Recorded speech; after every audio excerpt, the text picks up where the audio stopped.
Hey everyone, welcome back. In this video, I'm going to walk you through how Kubernetes services work internally. Most engineers get this wrong because when your traffic is failing, just knowing that a service exists is not enough. You need to understand how the control plane, the endpoint controller, and kube-proxy on every node work together to actually route your requests. And once you see how these pieces connect, you will stop guessing why your traffic is dropping at 2 in the morning. So, how do Kubernetes services actually route traffic? Let us dive deep into the internals and see how it works. Specifically, that includes understanding the difference between service objects and endpoints, how the endpoint controller tracks pod lifecycle, the role of kube-proxy in packet routing, the differences between iptables and IPVS modes, and how to debug common service connectivity failures. Watch the full video without skipping any content to understand it better. Before we get into the topic, a small request to you. I have already uploaded many technical videos on different technologies and tools. We share more knowledgeable content every day, so if you are interested in learning and want to improve your skills, make sure you have subscribed to our channel and joined our WhatsApp community. The join link is available in the description or scan the QR code shown on the screen. Let us get started. So, what is a service, really? From the outside, it looks like a simple, stable IP address. You define a selector in your configuration, and Kubernetes routes your traffic to the right pods. But this abstraction hides a massive amount of complexity. There is no physical load balancer sitting inside the cluster for every service. Instead, Kubernetes forces every single node to behave like a load balancer. It is a distributed state synchronization problem that most people never have to think about until it breaks. Now, why can we not just use a traditional load balancer for everything? Good question. In a cluster with 5,000 pods, that would create a massive bottleneck. Instead, Kubernetes handles this using a decentralized approach. A service is just a virtual entity, an entry in the API server. The actual magic happens when the endpoint controller watches the state of your pods.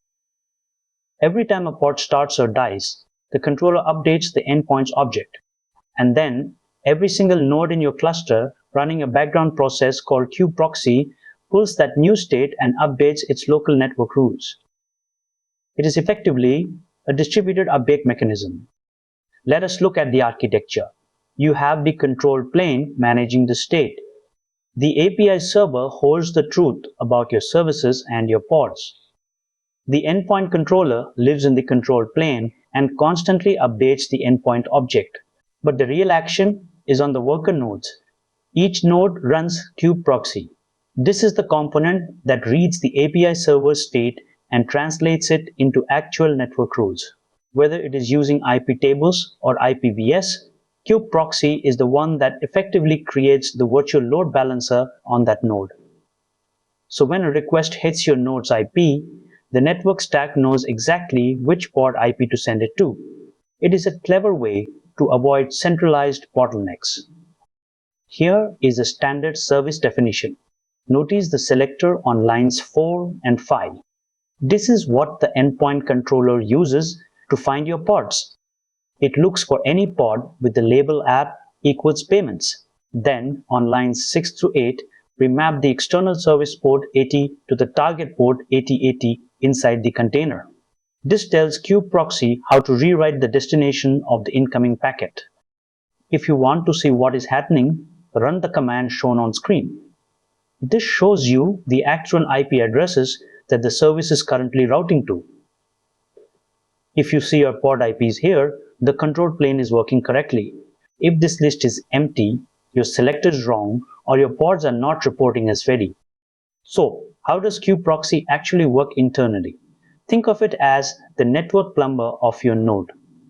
It is constantly watching the API server for changes. When you create a new service, kube-proxy gets an event. It immediately triggers a reconciliation loop. It takes the list of pod IPs from the endpoints object and builds a set of rules. If you are using the default iptables mode, It creates a series of chains in the Linux kernel. When a packet hits the service IP, the kernel jumps into these chains. It then uses a random or round-robin selection to pick one of your pod IPs and rewrites the packet header. This is called Destination Network Address Translation, or DNAT. It all happens at the kernel level, which is why it is so fast. If you suspect traffic is not routing, you can check the kernel rules directly. Use the iptables command shown on screen. You will see a list of chains. Look for your service name, which usually starts with a specific prefix. This confirms that the kernel actually has a path to your pods. If this rule is missing, kube-proxy is likely failing to sync with the API server. Now, performance matters. By default, Kubernetes often uses iptables, but iptables was never designed for load balancing. It is a firewall. Every time you add a new service, the kernel has to iterate through a longer list of rules for every single packet. This is what we call linear complexity. If you have 5,000 services, your network latency will spike. That is why we use IPVS. IPVS uses a hash table inside the kernel.